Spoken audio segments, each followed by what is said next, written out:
গত 9 আগস্ট আমরা সবাই জানি যে পশ্চিমবঙ্গের সরকারি হাসপাতাল কলকাতার বুকে আরজি করে মৌমিতা দেবনাথ নামে একজন তরুণী চিকিৎসক, তাকে কিছু সমাজ বিরোধী দুষ্কৃতী যারা ধর্ষণ এবং তারা মৃত্যু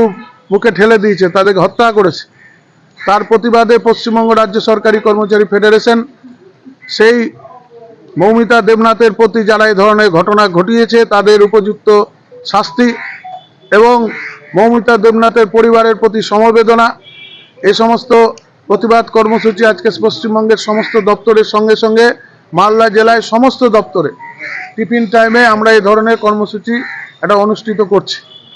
এবং আমরা প্রশাসনের কাছে কথা বলি এবং সাধারণ মানুষের কাছে আমরা কথা বলি যে মৌমিতা দেবনাথের যে ঘটনা, সেই ঘটনায় আমরা সমমর্মী এবং এটা আমরা বলতে চাই